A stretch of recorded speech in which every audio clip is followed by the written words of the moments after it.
السلام علیکم، زیم بخت الله جان حسرت او تاسو ګورئ په پښتو پوینټ ټي وي باندې د نن ورځې تر دې دمه خبرونه.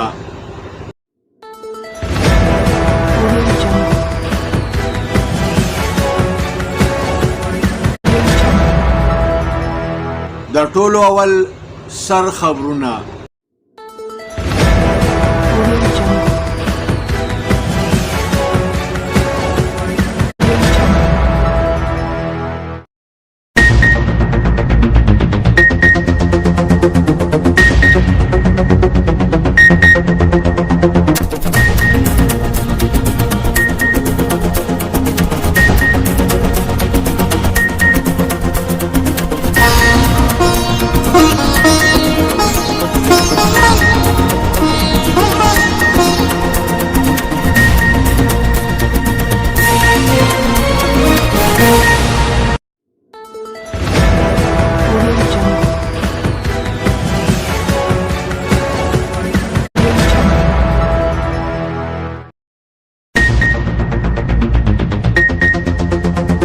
تیره ورځ د کرونا وایرس له کبله په ملک کې 2.8 کسان نور مړه شوي دي. په ملک کې د کرونا وایرس د فعال مریضانو شمیره 1,40,211 ته رسېدلې ده. تر اوسه پورې د کرونا وایرس نه 4,20,132 مریضان صحتیاب شوي دي. جرمني کې یو د پاسه 100 کلیزې زنانه ته د کرونا وایرس ویکسین ولګولی شو. رئیس صدر ډونالډ ټرمپ د کرونا وایرس د امدادي اخراجاتو په بیل باندې د دستخط کولو نه انکار وکړ.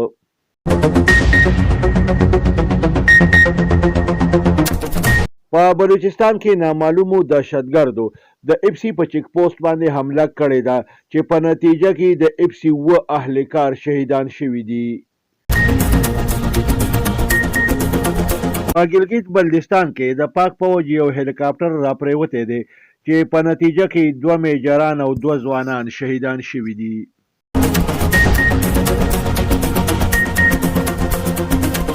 وزیر اعظم عمران خان ویلي دي چې په بلوچستان کې د اپسي په چیک پوسټ باندې په حمله کې د بھارت لاس دی.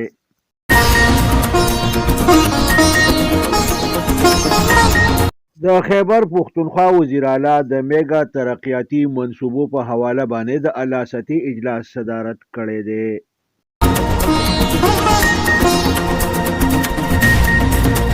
اطلاعات او وفاقي وزیر شبلی پراز ویلي دي چې پرون یو بل په سړکونو باندې د راښکلو خبرې کولې، هغه نن د یو بل میلمانه کیږي.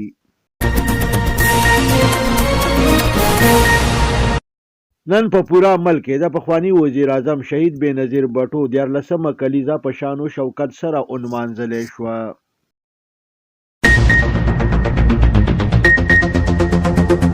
په ګړی خطابخش کې د پخوانی وزیر اعظم شهید بېنظیر بټو د برسۍ په سلسله کې جلسه عام ته د پی ډي ایم مشرانو وینا وکړه.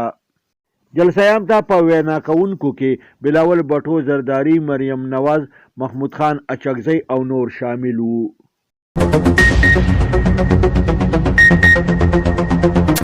یو اړخ ته د شهید بېنظیر بټو د برسۍ په جلسه کې د پی ډي ایم مرکزی صدر مولانا فضل الرحمن شرکت نه دی کړی، نو بل اړخ ته د جمعیت علماء اسلام یو وفد د ده د طرف نه شرکت وکړ.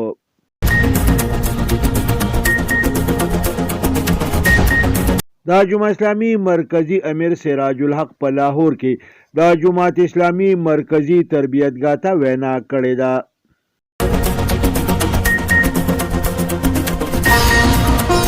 په ملک کې د چرګو اګۍ په 300 روپۍ درزن او د چرګ کیلو په لس کم 200 روپۍ کیلو خرڅیږي.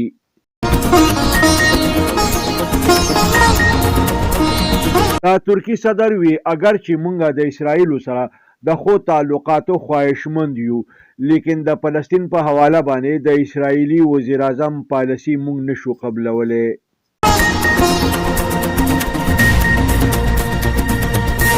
د اطلاعاتو مطابق د واتس اپ انتظامیه پر روان کال کې د واتس اپ په نظام کې د غنو بدلو راوستو اراده لري. د افغانستان په دارالخلافه کابل کې په دریو ځایونو کې مسلسل 4 دماکې شوي دي.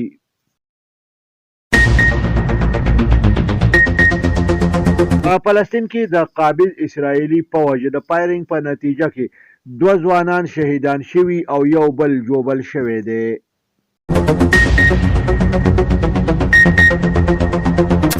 د امریکې په یو ریاست کې د یو وسلوال د ډزو په نتیجه کې 3 کسان مړه شوي او 3 نور ژوبل شوي دي.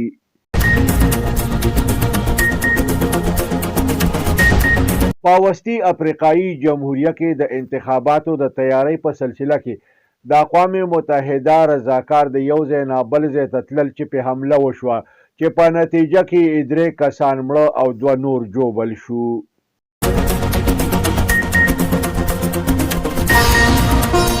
په نیوزیلند کې د پاکستان او د نیوزیلند د کرکټ ټیمونو ترمنځ د لوبېدونکي اولنی ټیسټ میچ د دویمې ورځې په لوبه کې د نیوزیلند ټیم په 411 رنزونو باندې آوټ شوی دی.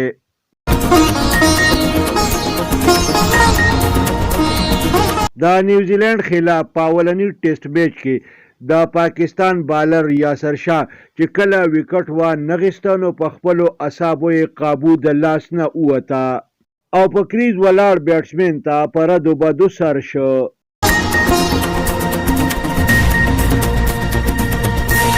پاکستانی بالر محمد عباس د نیوزیلند خلاف په اولنی ټیسټ میچ کې په کارکردګۍ نه ښودو باندې پخوانی بالر شعیب اختر غصې راخیستی دی. د انټرنیشنل کرکټ نه ریټایرمنټ اخیستونکي پاکستانی لوبغاړي محمد امیر ویلي دي چې ما چرته هم نه دي ویلي چې زه د پاکستان نمایندګۍ کولو ته نه یم تیار.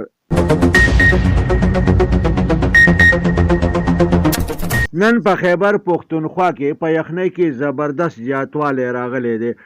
ټوله ورځ په اسمان باندې ګڼې وریځې خورې وي او یخې هواګانې چلیدې. ټوله ورځ به شیبه پس څاڅکي شروع شو خو ولې بیا به ودرېده. نن غونډه ورځ د یخنۍ له کبله کاروبارونه په ټپه ولاړ وو.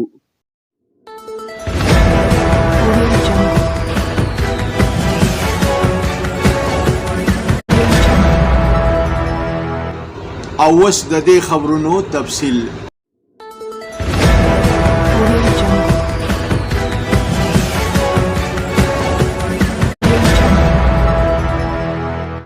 تیره ورځ په بلکې د کرونا وایرس د لاسه 2.15 نور کسان مړه شوي دي.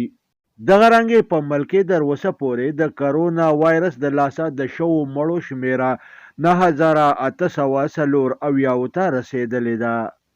سرکاري اعدادو شمار مطابق په ملک په تیرو 24 غنټو کې 1353 د کرونا وایرس نوي مریضان ریکارډ شوي دي.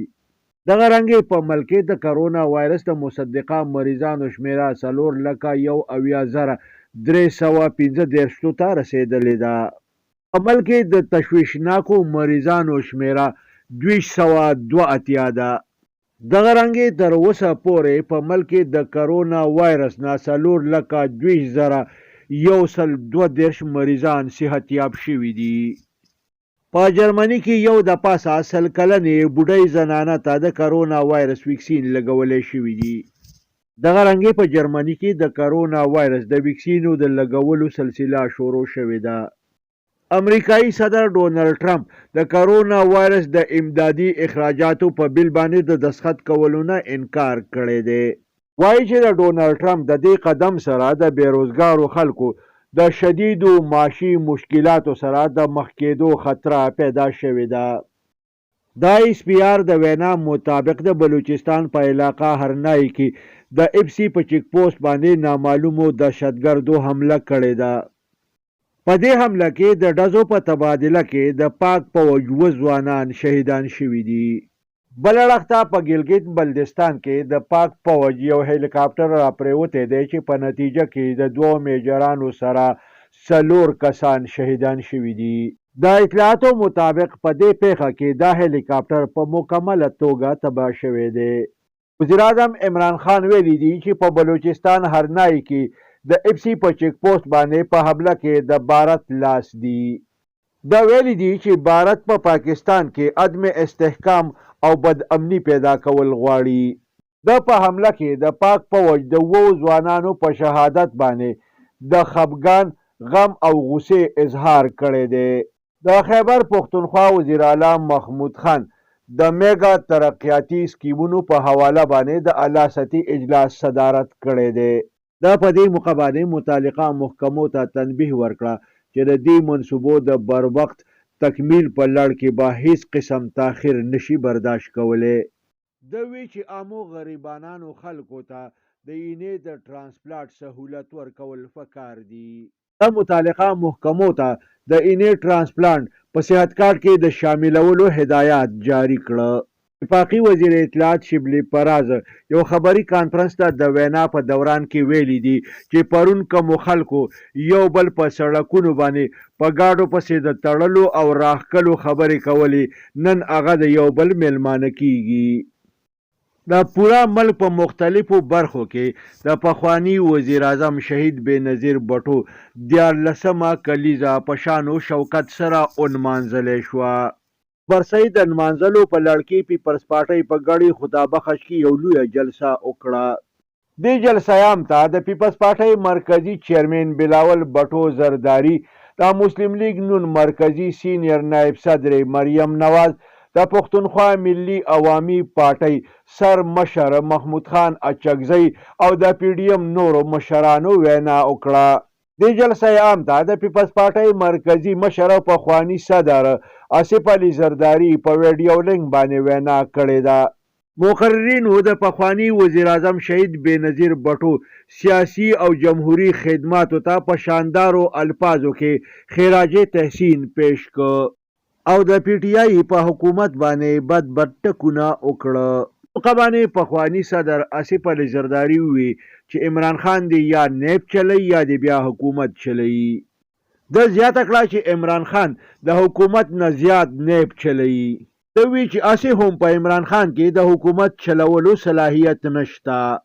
مسلم لیگ نون مریم نواز وی چې د نیازي حکومت راوستونکو لا پکار دی چې دی د خپل فیصلې نه رستو شي.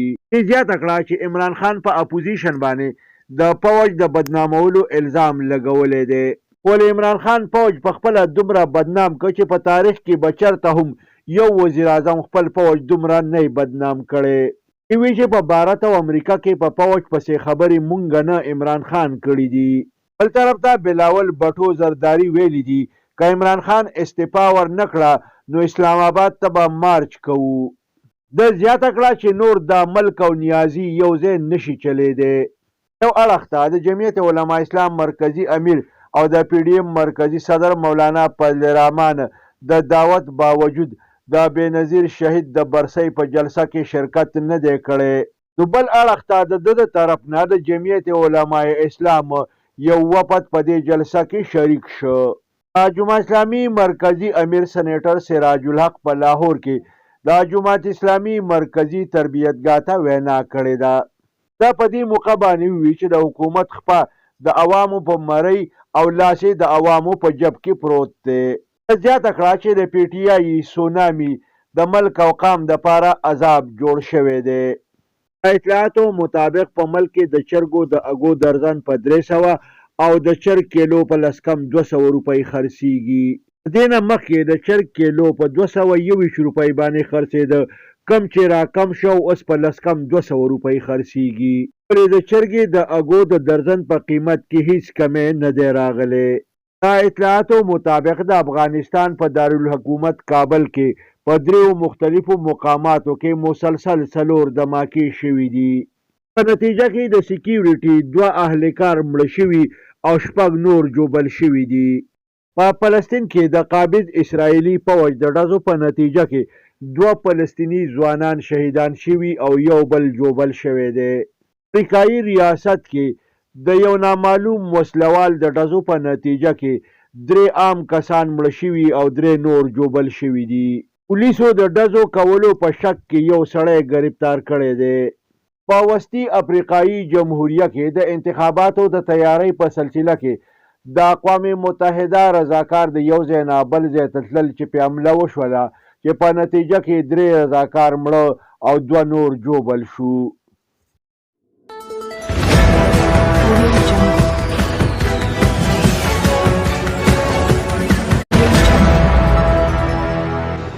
راځئ چې وګورو د لوبو خبرونه.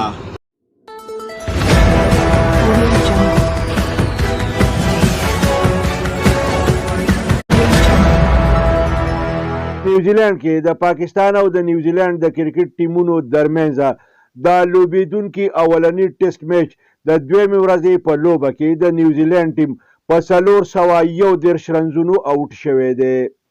بله اړخته چې څنګه پاکستاني کرکټ ټیم د خپل اولنی انیز آغاز وکړ نو په مجموعي 13 رنزونو یې اولنی وکټ پرېوتو. دغه رنګې د پاکستان اوپنر بیټسمن شاه مسعود صرف په 10 رنزونو باندې آوټ شو. پاکستان د قومي کرکټ ټیم بالر یاسر شاه ته چې کله په اولنی ټیسټ میچ کې په اولنی انیز کې وکټ میلاو نشو نو په خپلو اعصابو یې قابو د لاسه ووته او په وکټ ولاړ بیټسمن ته یې ردې بدې ویل شروع کړه. د پاکستان د قومي کرکټ ټیم د بالر محمد عباس په اولنی ټیسټ میچ کې په کارکردګۍ نه کولو باندې پخوانی بالر شعیب اختر غوسې راخیستی دی. وی چې بالر محمد عباس مونږ ټور له نه دی لیږلی بلکې کارکردګۍ له مو لیږلی دی چې د خپل بالنګ مینټین نشه ساتلی نو بیا د ده د لیږلو څه ضرورت و. انټرنیشنل کرکټ نه ریټایرمنټ اخیستونکي د پاکستان د قومي کرکټ ټیم پخوانی لوبغاړي محمد عامر ویلي دي چې ما دا چرته هم نه دی ویلي چې زه د پاکستان نمایندګي نشم کولی.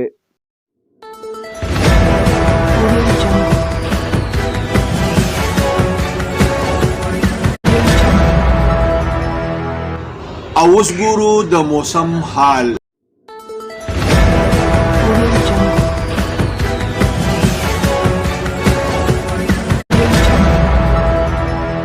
په خیبر پښتونخوا کې د یخنۍ زبردست لهر راغلی دی. ټوله ورځ په اسمان باندې ګوري وریځې خورې وي او یخې یخې هواګانې چلیدې. په شیبه به نري نري څاڅکي شروع شو خو بیا به ودرېده. د سختې یخنۍ له کبله د خلکو کاروبارونه په ټپه ولاړ دي. په درجه حرارت کې د کافي حده پورې کمی راغلی دی.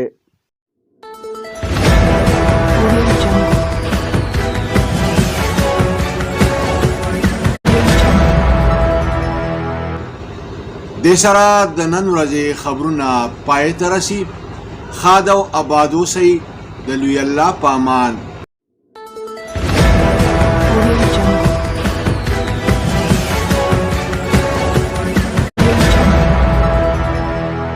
کتونکو پښتو فاین ټي وي سبسکرایب کړئ. دا ټلۍ په بټن ګوته کېدئ او دغه رنګې دا خبرونه کتنه د خپل ژوند معمول وګرځوئ.